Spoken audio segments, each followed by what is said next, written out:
You're listening to a special Sunday edition of the J-Ball Oldie Show here on Les Oiseaux Doo-Wop Cove, and it's my pleasure to introduce to you right now Mimi Sagadin, who is in a brand new movie called Return to the Hiding Place, which we're going to talk about here in just a minute. Welcome, Mimi. Hi, thank you for having me, John. Well, this is great, and as I just mentioned, you recently did a movie called Return to the Hiding Place. Give us some background on that movie and how you came to be a part of it.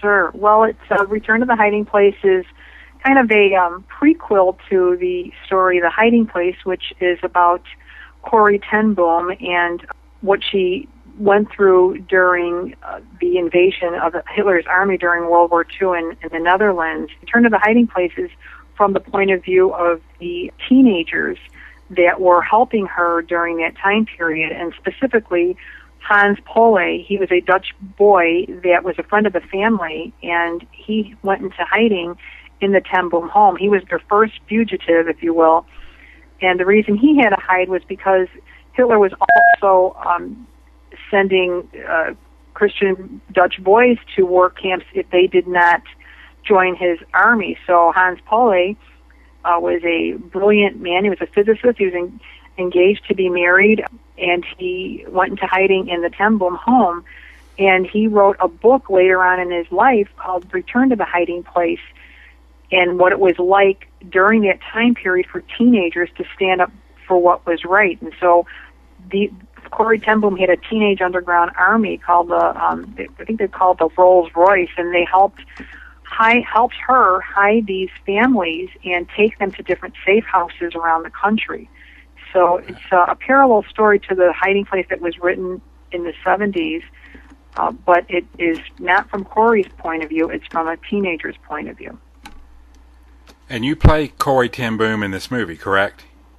Correct, I did. It was quite an honor and an unexpected role. The reason that I was offered the role, it came about because in Chicago I was involved in the stage play of The Hiding Place at a theater called Provision Theater, and it was between February and May that we were involved in this play, and I just had a minor role of a prisoner in the Ravensbrück prison where Corrie and her sister Betsy were sent. And interestingly, there was a notice that Spencer Productions were in pre-production in San Antonio for a film called Return to the Hiding Place. And the actress that played Nally Ten Boom, Susie Brack, found out about this pre-production, and many of the actors from the stage play auditioned for the film. And it was wonderful because we had already been prepared with dialect coaching. We knew the story inside out because we were immersed in the play for 3 months. So when May rolled around, and many of us auditioned for the film we did it via the internet. We just uploaded our video audition. 10 of us got cast in the movie, and even though I had a very small minor role in the stage play, God was amazingly gracious and gave me the role of Corrie Ten Boom. So miracles do happen. That's right. It sounds like God had that planned out all along, didn't he? Absolutely. I mean, it was completely God ordained. There were no coincidences. The fact that I was involved with this stage play, and by the time the audition came around, I felt really prepared, and it was just in his perfect will that I got cast as Corrie. And like I had mentioned, about 10 of us from the play were actually cast in the movie. We had 30 people in the play, so wow. It's a large amount that got cast. Wow, that is that. I would imagine that's kind of unusual too, isn't it? Oh, absolutely. I mean, it's kind of comical to think that we were already immersed in this play, and then it just so happened that this film was in pre-production. I mean, it really was God's ultimate timing to have these actors prepared and ready, and they obviously hired many other actors that were not involved in the play, but it was just a wonderful opportunity to have the training from the play and the story, really in our bones, and the dialect coaching. And then by the time we did the film, we were ultra prepared, which is unusual. It was a real blessing to have that extra time. Now, when does the movie come out? We just got notice that they are looking at a May release, a theatrical release in May. I'm not sure how large of a release it'll be at this time, but it'll definitely be a theatrical release in some select theaters in May. Well, I know I can't wait to see it. I've seen the trailer, and for anybody who wants to see it, it is on YouTube. You just go look up The Return to the Hiding Place, and there's almost a 2-minute trailer there. Yeah, there's the website that will take them right to it is hide-movie.com, hide-movie.com, and that'll take them to our website, and the trailer is the first thing that pops up. When did you know you wanted to be an actor, or an actress, I should say? Well, it's a question always makes me smile, and my family will always, tease me. I mean, ever since I was a little girl, my let's just put it that my favorite subject in school was show and tell. So, I always loved to perform and be in front of people, and it was a desire that I always had, but I never thought that it was something that I could pursue professionally. I didn't have the support or knowledge to know that it was something that I really could go pursue.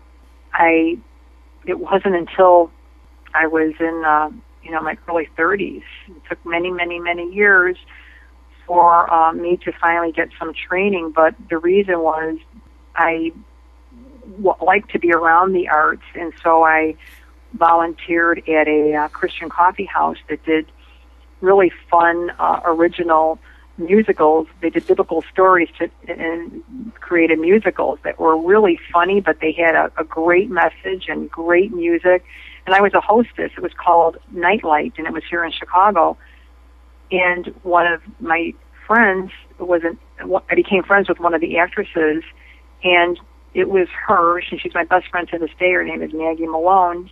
She said, you can be an actress too. And I said, I can? She said, yeah, why can't you? And it was the first time I ever heard those words. It was the words of encouragement that, yeah, I could pursue acting.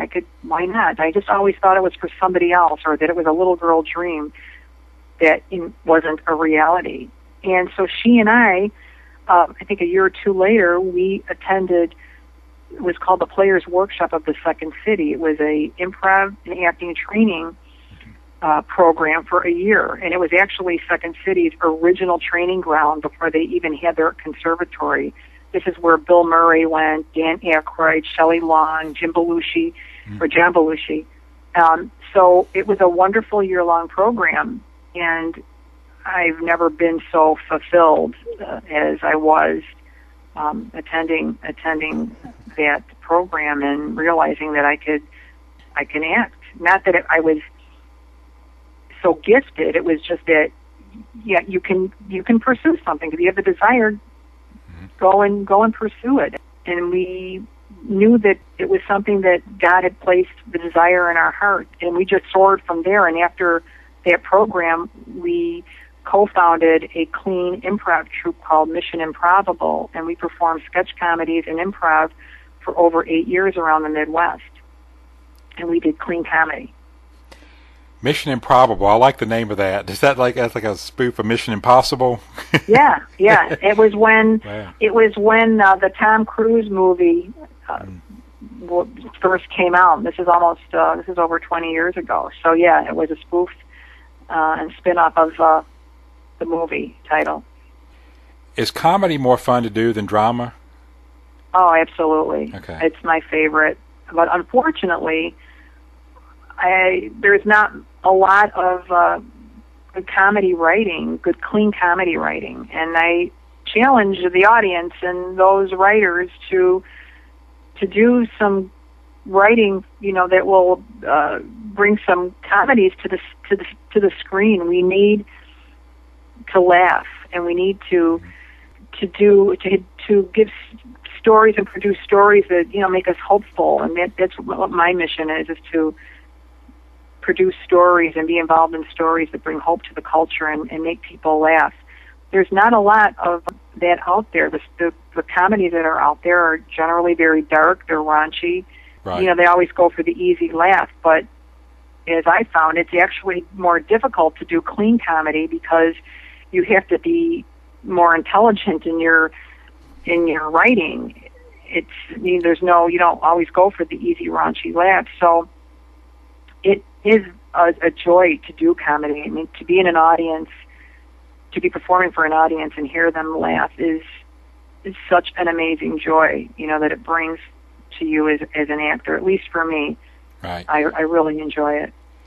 When I look at the television landscape today, which I don't very often because I don't watch television much, but it's like you said, the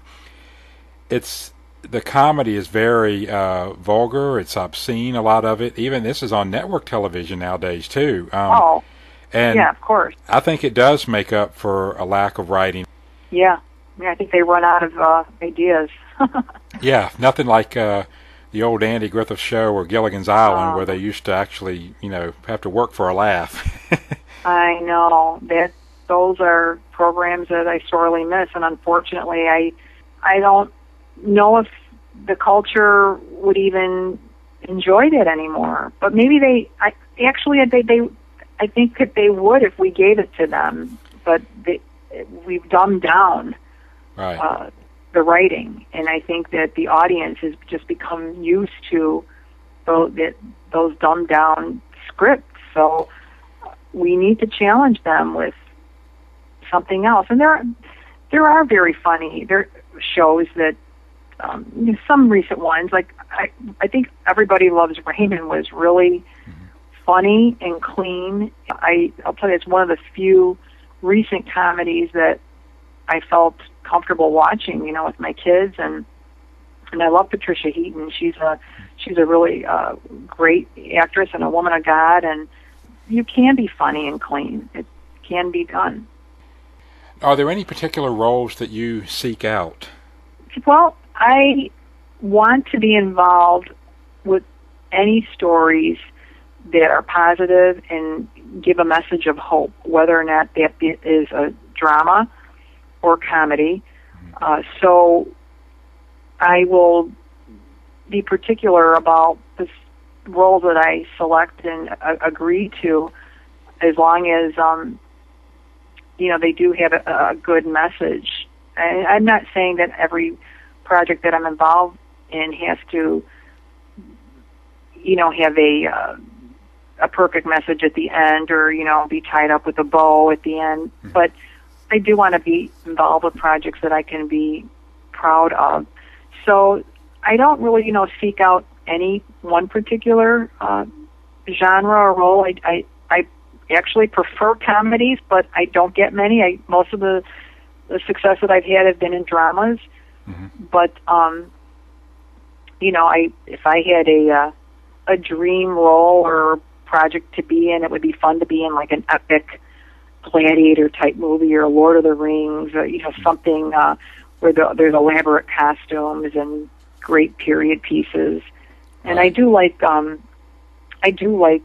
mysteries like Agatha Christie, and I love the old Hitchcock movies like Rear Window and Marnie, and I wish that I could get involved with a film that would be that type of genre. I just love that period, anything from the 20s to the 40s.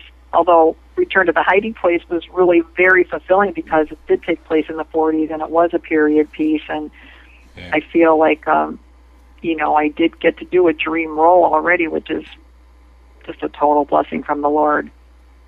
Who are some of the people you've worked with in film? I've been fortunate to have some, really great actors whose paths, I've got to cross. And one of the first stars I worked with was Katherine Heigl from Grey's Anatomy, and it was right before she signed on with Grey's Anatomy. We did a small project here in the Midwest called Side Effects, and I got to work closely with her. I got to work with Kurtwood Smith from that '70s show. He plays Red, and got to work with him in another film that was filmed here in Chicago. And then most recently, I got to work with Vince Vaughn and Kevin James in The Dilemma. And I got to work with Ron Howard. He actually handpicked me to play Vince Vaughn's secretary in the film The Dilemma, although my scenes got cut, but I was on set with them for 2 weeks, and it was an amazing experience. And I really have just had numerous opportunities. And besides that, years ago, I was Emma Thompson's stand-in for 5 weeks in the movie Stranger Than Fiction with Will Ferrell and Dustin Hoffman and Queen Latifah. And that was my first real experience on a Hollywood film. That was like in 2005. And even though you're not on camera as a stand-in, you work very closely with the actors, and you block the scenes that they're eventually going to do for the cinematographer and the gaffers and the people that light the scene. So you work really closely with them and the director, and it was such an amazing learning experience. And just to see these actors, they're big name actors, but they're just like you and I, and they're doing their job, and they just happen to have, a job that they love and they're successful at. And everybody that I've met has really been kind. I've never run into any diva attitudes. Everybody's just been normal and kind. And I really feel very fortunate that I've been able to spend time with them on set, even, have nice conversations. So I feel very fortunate. Now, you mentioned Stranger Than Fiction. I like that movie because it does prove that Will Ferrell can act. I mean, I get frustrated because they keep putting him in all these juvenile, silly roles, but the man can act, and that movie proved it. He can act. I know. And I remember when they premiered it here in Chicago, and he was with Dustin Hoffman, and he gave kudos to Dustin Hoffman to something like, I really enjoyed working with you. You really made me feel like a real actor, or something like that. And I thought, yeah, it's nice to play a different role than you normally get, offered all the time. So that was definitely a stretch for him. But he did a great job. It was a great movie, a great story. Mm-hmm. Now, who were some of your influences growing up in film or even in music, too? Oh, boy. Well, I would say growing up, I loved sketch comedy, and a lot of that came from watching Carol Burnett's show. It was one of my favorite shows growing up. I really loved her comedy. I loved her sketches, and it really resonated with me as a young girl. Besides that, later on in the 70s, I really enjoyed Second City Television, which was, kind of pre-Saturday Night Live. It was John Candy and Catherine O'Hara, and it was out of Canada, and Gilda Radner. I think she was part of that, but also the early Second City, sketches. I mean, it was when comedy was funny and clean, and I was always drawn to that. I always loved to make people laugh and goof around with my girlfriends a lot, and I always used to like to make them laugh, and so I was really drawn to sketch comedy early on. But as a little girl, some of my favorite movies were with Barbara Streisand, like Funny Girl was one of my favorite movies, about Fanny Bryce, and she, again, she was a comedian, but I loved the period pieces, and Barbara Streisand I always admired as a young girl, because she sang and she acted and she did serious roles and she did comedy roles. I always loved the early musicals like West Side Story, and I love to dance, so watching any musicals like West Side Story that, had a lot of dancing and wonderful music, I was always attracted to that. And so musicals were a big influence my mom used to take me to, a lot of the movies, a lot of musicals when I was young. So I always dreamed of being a dancer or an actor when I was a little girl. Awesome.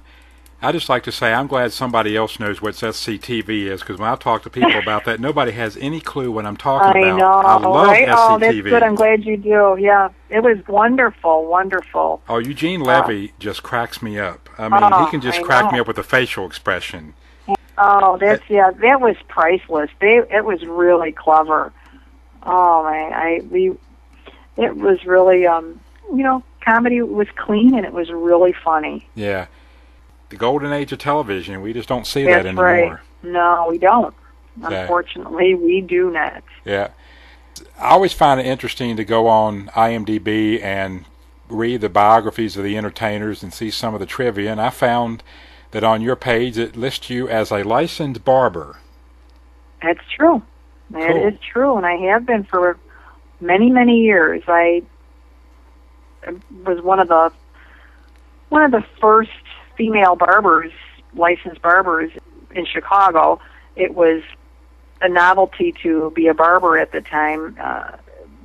Most women would get their license as a beautician, and there were always, and there still are, 2 licenses. Beauticians used to cut women's hair, barbers used to cut men's hair, and my best friend's dad was a barber, and when we got out of school, we both didn't know what we wanted to do. We grew up, and she's like, well, let's go to barber school. And I actually had no interest in doing hair, but I didn't know what I wanted to do. And it was really the best thing I could have ever done, because I went to barber school. I was only, I was 18 or 19 years old. And I realized that was actually one of the first times I realized that I was a creative person. I always knew I loved the arts and wanted to be an actor or a dancer, but like I had said earlier, I thought that was a little girl dream. But now I'm cutting hair and really becoming fulfilled and realizing, oh, you're an artist. That's why you are getting such fulfillment from that. And I really enjoyed the art of cutting hair and became very good at it, and got a wonderful job and have never stopped cutting hair. I'm not going to tell you how many years, but it's over 30.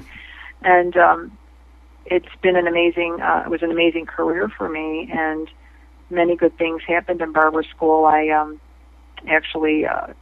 came to know Jesus Christ as my personal Savior in barber school. Wow. One of my friends in school was talking about this book and movie that was out at the time called The Late Great Planet Earth by Hal Lindsey. And I was very intrigued about that the Bible could foretell things that would happen, foretell, do Bible prophecy is what I should say, things that were written thousands of years prior are being fulfilled. And that really intrigued me, and I started to investigate the Bible and really just, was realized that either Jesus was who he said he was or he was a liar. And there was no in between. And I came to saving faith in Jesus Christ as my Savior in barber school. And that changed my life completely. Not only did I know I had a relationship with the living God, but I had purpose. And then the Lord just gave me the desire of my heart, creatively. And I was successful at being a barber. And then years later, he gave me the desire of an 8-year-old little girl to become an actress. And then later on, portray one of the greatest Christian female giants in the last century. So it was pretty amazing. Being a barber, really was a defining moment in my life. What are some of the other projects you have worked on recently? Well, I just wrapped Princess Cut with Jen Godson in November. Okay. So that was just a great role and great opportunity for both of us. It's a biographical, it's like a dramedy, and we filmed in North Carolina on this beautiful 1,300-acre farm. And it's about a young girl. I play her mother, and we have a farm, and she's the young daughter, is in her 20s and wants to get married and find Mr. Right, and it's just about her journey about waiting on the Lord for Mr. Right, or going after what she wants. So it's just a beautiful story of this family that owns this farm, and the scenery is just beautiful. We filmed in the northern part of North Carolina in Pelham. Mm-hmm. And I guess we were on the Virginia border. I'm not familiar with the area, but it was gorgeous. And the movie will come out early 2015.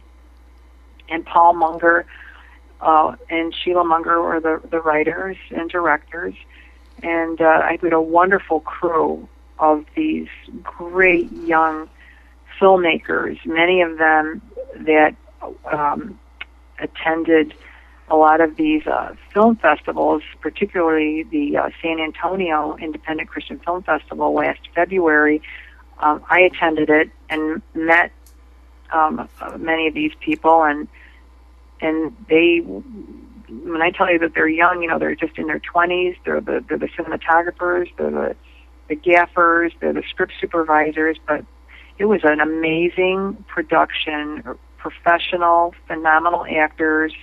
I got to work with Rusty Martin, Jr. and Senior. They both had roles in Courageous. Rusty Martin Jr. played the son of Alex Kendricks in Courageous. And, Jen Gatson was in it, and Joseph Gray, who is also in Alone Yet Not Alone. And then Ashley Bratcher played my daughter. She plays the lead. So it was just a great film, a faith-based film. And I think, it's really going to be a beautiful film. The end result is going to just be a really nice family film. If you had a favorite scripture verse, what would it be? Oh, well, I do have a favorite scripture verse.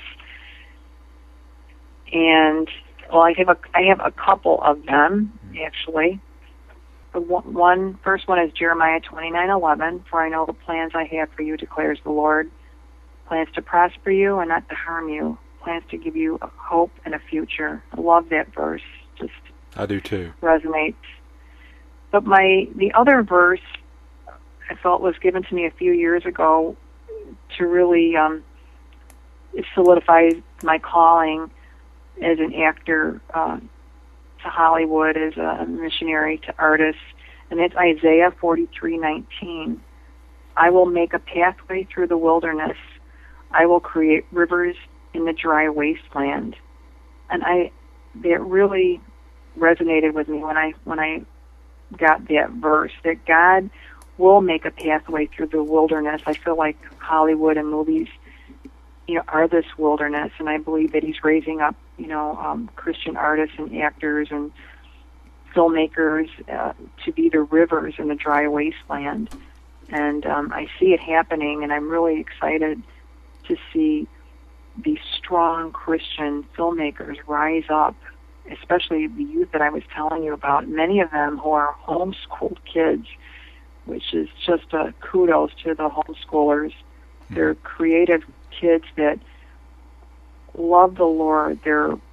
They've got this wonderful gift of creativity that they're able to nourish during their homeschool, time, and they're becoming filmmakers, and they're really good, and they're influencing film. So I'm actually going to be with many of these young people again in March. There is a new film festival and workshop that's happening in San Antonio again.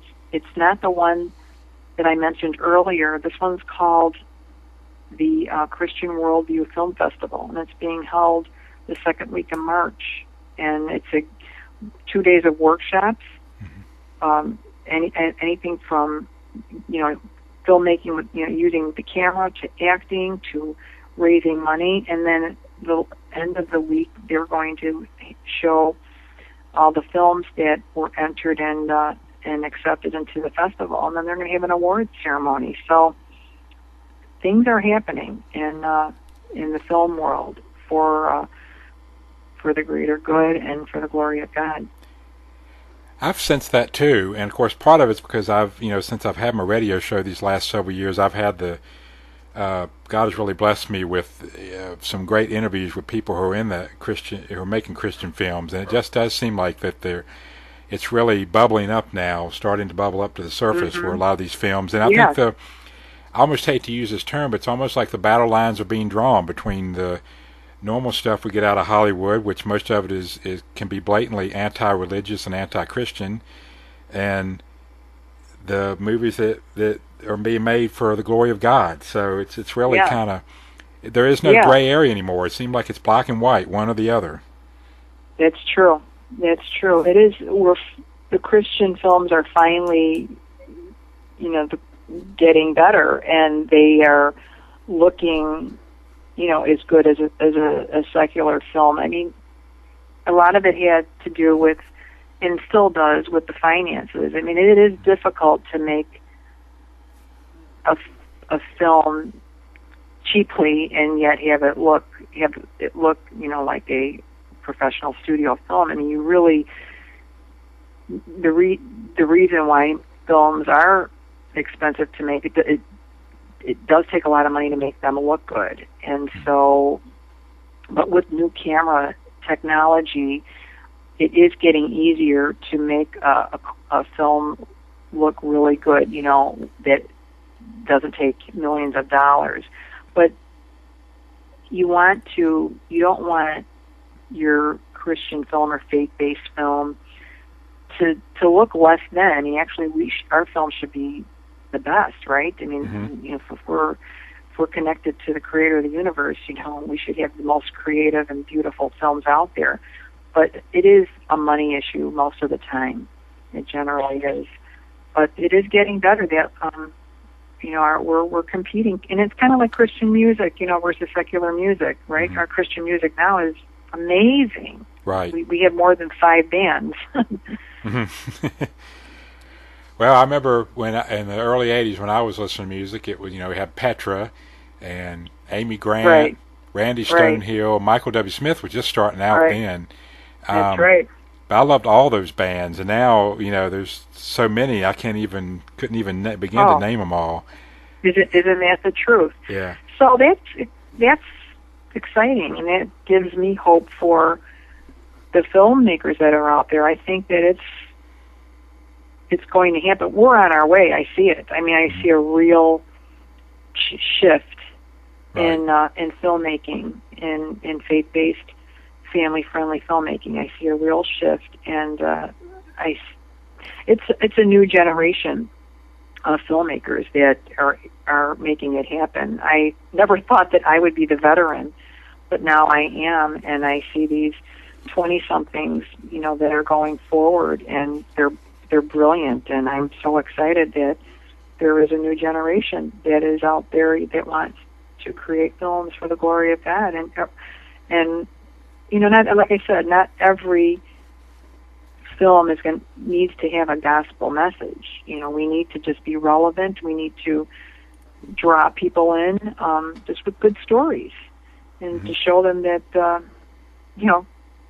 they have a character that's a Christian, that is a normal person that just happens to have a relationship with the creator of the universe, but still goes through trials, and it deals with the trials differently instead of painting them as who we're not.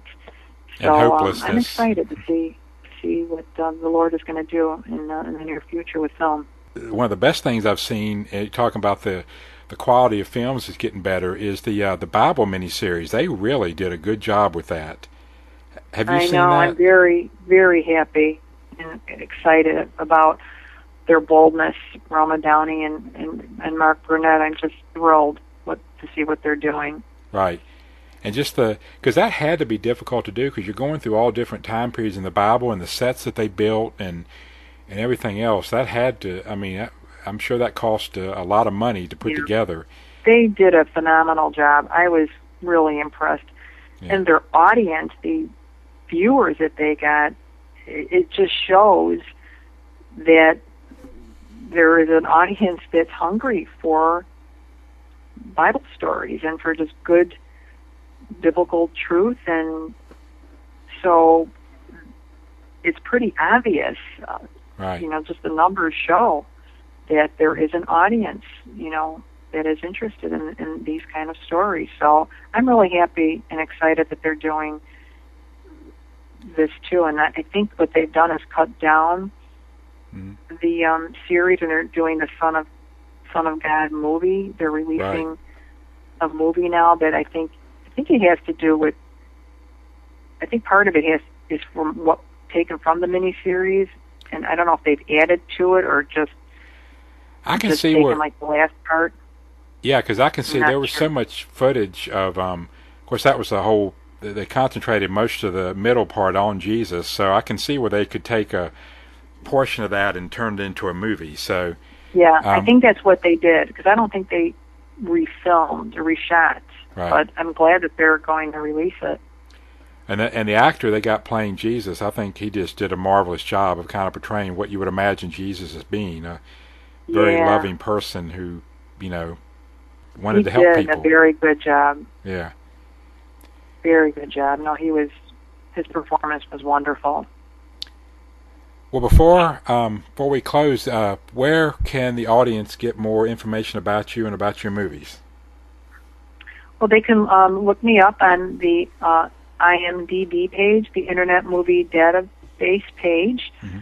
They could get all my information on there, and more pictures.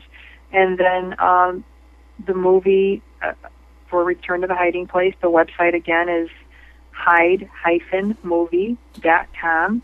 We would love it if you would like us on Facebook. If you go to Return to the Hiding Place Facebook page, please like us. And you can also go to the Princess Cut Facebook page and like us. And we also even have a Princess Cut movie.com website. So I would love it if the audience would check those out, and I just pray that people will be blessed by these movies and encouraged, and know that we've got a hope and a future, in the Lord. So, be blessed and be joyful. Exactly. Well, Mimi, I just thank you so much for coming on the show. This has just been a blessing and a real treat, and we'll be praying for you and the movies that comes out. Come back whenever you want to, maybe when the movie's coming out or any of your projects, maybe next year when Princess Cut is coming out, we'll have you back on. Thank you, John. I appreciate your time. Thank you very much. Oh, you're welcome. You have a great day. God bless you. Thank you. You too. Bless you.